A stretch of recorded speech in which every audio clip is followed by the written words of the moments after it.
नाव आयुष्का योगेश गायकवाड. मी 3rd standard मध्ये आहे. आज मी तुम्हाला शिवजयंती निमित्त 2 शब्द बोलणार आहे. आस्ते कदम, आस्ते कदम, आस्ते कदम.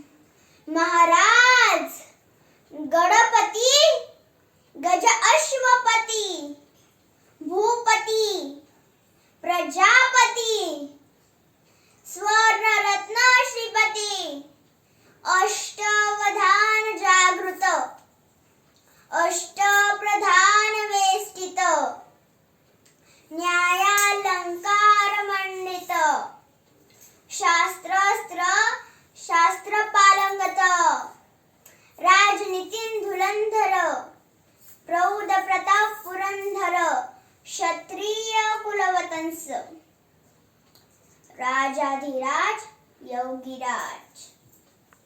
छत्रपती शिवाजी महाराज की जय. छत्रपती संभाजी महाराज की जय. ह्या जिजाऊच्या लेकीचा छत्रपती शिवाजी महाराजांना मानाचा. शिवजन्मापूर्वी महाराष्ट्रात 5 सुलतानी सत्तार राज्य करत होत्या. त्यांच्या सतत लढाया व्हायच्या, ज्यामुळे महाराष्ट्राचे खूप नुकसान व्हायचे. मराठी सैन्य मारले जायचे. याच वेळी सिंदखेडचे राजा लखोजी जाधव ह्यांची कन्या साक्षात दुर्गा भवानी रणचंडी अशी एक जिजाऊ. ह्यांचा विवाह तोडास तोड निजामशाहीचे थोर सरदार मालोजी राजे भोसले ह्यांचे सुपुत्र शहाजी राजे भोसले यांच्यासोबत झाला. काही कालावधीनंतर लखोजी जाधव आणि त्यांचे सैन्य, त्याचसोबत शहाजी राजे आणि त्यांचे सैन्य कर्नाटकात मोहिमेसाठी गेले. त्याच वेळी खंडागळे सत्राचा हत्ती बेफाम झाला. हत्तीला शांत करण्यासाठी 2 तुकड्या नेमण्यात आल्या. एक होती दत्ताजी जाधवांची तर एक होती संभाजी भोसलेंची. हत्ती राहिला बाजूला. संभाजी भोसलेंकडून चुकून वार झाला तो दत्ताजी जाधवांवर. दत्ताजी ठार झाला. हे लखोजी जाधवांवर पावले नाही. लखोजी जाधवांना खूप संताप आला. त्यांनी थेट वार केला तो संभाजी भोसलेंवर. संभाजी ठार झाला. जाधवांची माणसं रडत होती दत्ताजी मेला म्हणून, तर भोसलेंची माणसं रडत होती संभाजी मेला म्हणून. दत्ताजी होते जिजाऊंचे भाऊ, तर संभाजी होते जिजाऊंचे दीर. एकीकडे भाऊ मेला तर एकीकडे दीर मेला. जिजाऊने रडायचे कुणासाठी? जिजाऊ रडल्या महाराष्ट्रासाठी. मोगली, पोर्तुगीज, इंग्रजी, डच, ह्यातून महाराष्ट्राने बाहेर पडावं यासाठी.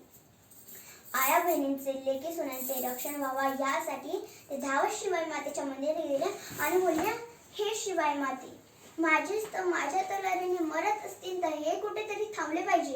ह्याच्यासाठी मला एक पुत्र दे. तो आया बहिणींचे लेकी सुनांचे रक्षण करेन, कामगारांचे, शेतीकऱ्यांचे, कष्टकऱ्यांचे राज्य उभे करेन.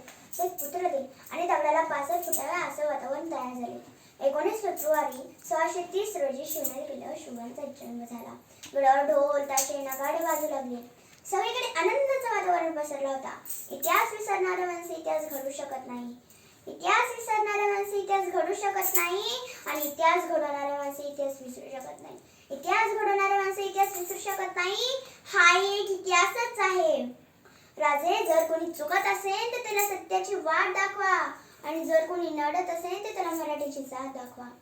अशी शिकवण मासाहेबांकडून शुभांना मिळत गेली आणि ते घडत गेले.